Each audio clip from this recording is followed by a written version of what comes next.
Bom dia, meus queridos. Conforme nós anteriormente semana passada terminamos as nossas atividades, hoje nós vamos fechar o conteúdo desse bimestre, ainda continuando a falar sobre a teoria do conhecimento. Estão lembrando empirismo, racionalismo, René Descartes e aquelas questões que nós abordamos na aula anterior.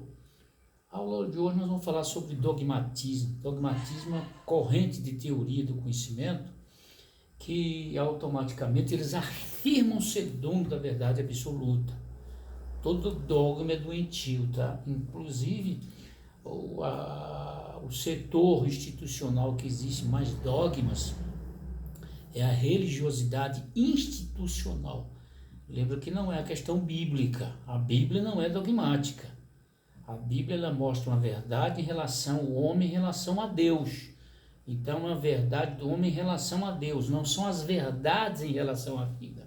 Então, é importante que nós não confundamos, venhamos confundir verdades com verdade, tá? Então, a Bíblia é a verdade do homem, de Deus em relação ao homem, do homem em relação a Deus. Agora, as verdades no sentido horizontal, no comportamento humano, não existe verdade absoluta, tá? Então, é bom que nós tenhamos isso em mente. E depois surgiu Pirro com a teoria do ceticismo, ou seja, o ceticismo é o seguinte: nós duvidamos de tudo e não podemos crer em nada, porque na verdade existe o ceticismo relativo e o absoluto. O ceticismo relativo é aquele que a pessoa exatamente fala assim: não creio nisso, naquilo, mas pelo menos ainda posso crer naquilo, mas o absoluto é que não crê em nada. Essa não crença não é uma não crença intelectualista, psíquica, é uma não crença de reflexão filosófica. Lembremos disso, ok? Então, automaticamente, todo fenômeno que rodeia o ser humano, segundo Pirro, não existe verdades e ele exatamente não crer. Chama ceticismo, tá bom? Não confunda ceticismo com ateu, porque quando o cara é ateu, ele está sendo cético em relação à questão de Deus, mas ele crê em alguma coisa em relação à vida. Então, o ceticismo, no aspecto filosófico, é aquele absoluto que não crê em nada, que o homem não é capaz de conhecer nada, e o ceticismo relativo, que o homem pode conhecer alguma coisa, mas mesmo nesse conhecimento, o conhecimento não é verdadeiro. Entenderam? E aí nós vamos falar, para terminar, sobre Immanuel Kant. Immanuel Kant foi que escreveu o livro Crítica à Razão Pura, ou seja, para Immanuel Kant, filósofo Immanuel Kant, alemão, o cara revolucionou a consciência em relação às teorias do conhecimento. Ele fez crítica à razão. Ele disse automaticamente: a razão não é capaz de criar nada se não houver alguma coisa exteriormente que estimule essa razão. Os senhores estão entendendo? Enquanto o racionalismo dizia que existe na mente humana ideias inatas, o inatismo ao nascer, o Immanuel Kant começou a criticar a razão. Não, a razão não pode trazer nada de si. Ela depende exatamente das experiências externas. Ela depende das experiências externas para construir a sua teoria de conhecimento.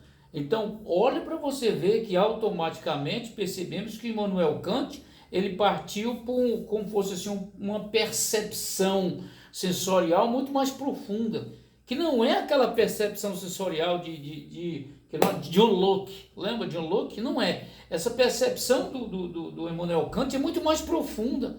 Ele critica e fala: alguma coisa existe no homem que, independente da razão, a razão não explica tudo, não.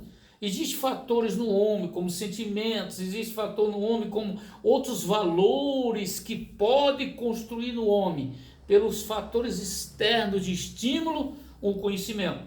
E, segundo Immanuel Kant, a filosofia tem que responder 4 perguntas. Inclusive, essas 4 perguntas eu vou pedir para vocês desenvolver no caderno. Será a nossa tarefa, a última tarefinha do segundo bimestre. O que posso saber? Pronto, o que você pode saber? A filosofia diz praticamente que você não pode saber de nada. Quando você tem consciência que sabe alguma coisa, menos você sabe. Quanto menos você sabe, você tem desejo de conhecer. O como devo agir? Pela emoção, pela razão?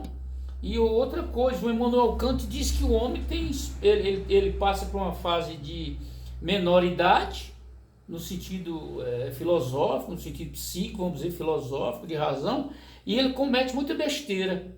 Então, quando ele chega à maioridade, ele vai usar os critérios filosóficos de reflexões para que não venha o quê? Ser uma reação diante das pessoas que nos atormentam. Tá bom? Olha que coisa legal, porque você não deve reagir ao outro, você deve sempre agir. Porque quando você age em relação ao estímulo do outro, você está no controle. Mas quando você reage, você está no controle do outro. Outra coisa que ele fala, o que é que posso esperar? O que você pode esperar da vida? Na verdade, é preciso entender que a vida, quando você nasce, meu querido, você não tem determinismo, não existe determinismo. Ah, você nasceu para ser feliz, você nasceu para ser infeliz, você nasceu para você ver o mundo para ser pobre, você vê o mundo para pagar pecados anteriores, clinicamente falando, no aspecto filosófico e até psíquico, da qual nós somos especialistas, não existe essa questão. A sua vida você constrói. Lembre-se disso. A sua vida você constrói. Eu gosto muito de afirmar sobre o livre-arbítrio. Você escolhe por meio do livre-arbítrio suas atitudes com responsabilidade dos efeitos anteriores. Nunca deixe sua vida ser dominada por ninguém. Cuidado com esta mania de coach por aí, viu? Cuidado. As pessoas estão manipulando as mentes com facilidade, fazem encontrões final de semana, faz uma lavagem cerebral em você. Você sai de lá como se fosse um super-homem.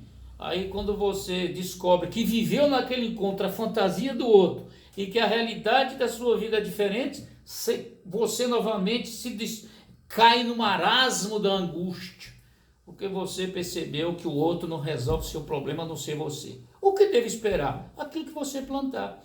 E ele diz também o que é o homem, o que é o ser humano.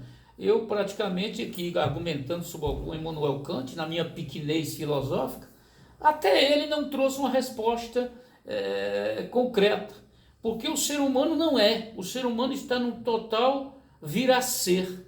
Portanto, nós nunca podemos dizer que o ser humano é isto. O ser humano pode tornar-se isso. Isto é fundamental. Então aqui vai uma boa notícia para você, querido. Você está enfrentando dificuldade, problema. No aspecto, meu querido aluno, família que está nos ouvindo, é o seguinte: você pode mudar a sua história, porque sua história não é fixa dentro de um comportamento que existe um ser maior que diz, não, você nasceu para isso, vai ficar assim. Não, você ainda, ser humano, é um enigma na questão de quem realmente nós somos, porque cada dia nós nos tornamos e cada dia somos diferentes, tá? E aqui fechamos exatamente essa parte da teoria do conhecimento. Espero que vocês tenham aprendido alguma coisa, e mais uma vez eu digo, é um orgulho, é um prazer ser professor de vocês, tá? E a nossa tarefinha vai ser essa, você vai responder, colocar no caderno as 4 perguntinhas de Immanuel Kant e responder conforme o entendimento do nosso conteúdo, tá bom? Um abraço, um beijo filosoficamente, racionalmente e ao mesmo tempo emocionalmente no seu coração.